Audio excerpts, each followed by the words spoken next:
21 নম্বর প্রশ্ন, আমাদের এলাকাতে কবর দেওয়ার শেষে কবরের চার কোণে খেজুর পাতা পুঁতে ওই 4টি খেজুর পাতা 4 জন 4টি সূরা পড়ে কবরে পুঁতে দেই, সব বিদআত।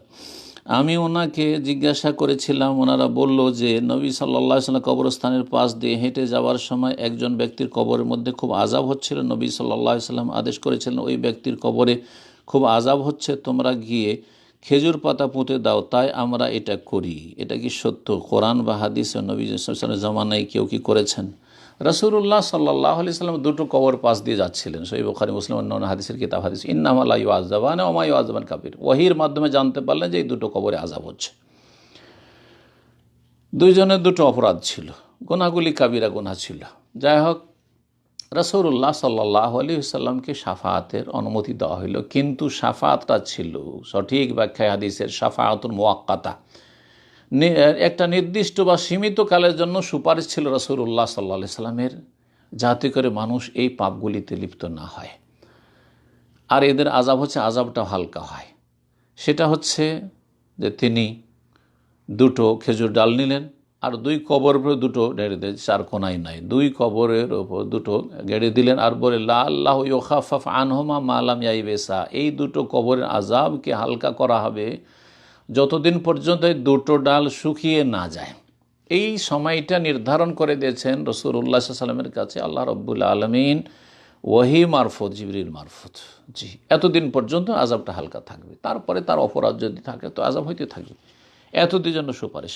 এই জন্য এই হাদিসের ভুল ব্যাখ্যা এক শ্রেণীর লোকেরা করেছে যে কাঁচা ডাল যতদিন তসবিহ করবে এই তসবির কারণে কবর আযাব হালকা হবে।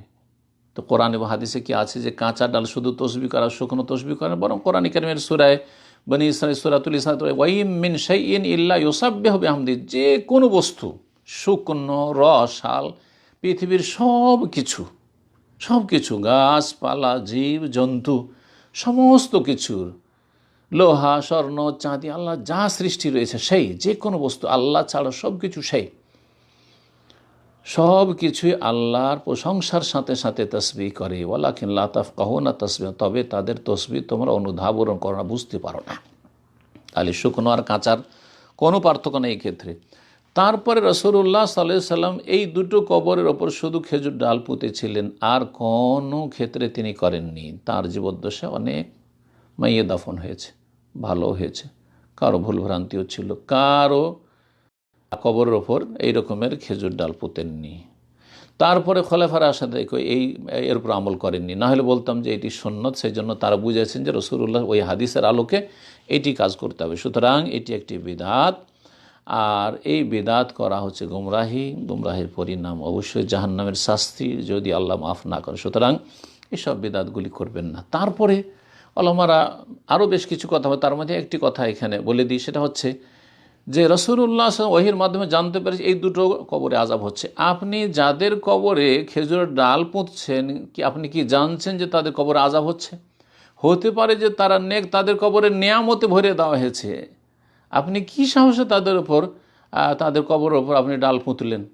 আর তারপরে ডাল পুঁতলেন যদি এই সেন্স নিয়ে যে নবী সাল্লাল্লাহু আলাইহি ওয়াসাল্লাম কবরে ডাল পুঁতেছেন কারণ ওখানে আযাব হচ্ছিল, তাহলে আপনি কি অভিযুক্ত করলেন না এই কবরবাসীকে যে তোমার বা আপনার কবরে বা এই কবরে হয়তো তোমার বাবার কবরে হয়তো আযাব হচ্ছে, এই কথা বলার বা এই কথা চিন্তা করার আপনার অধিকার কে দিল?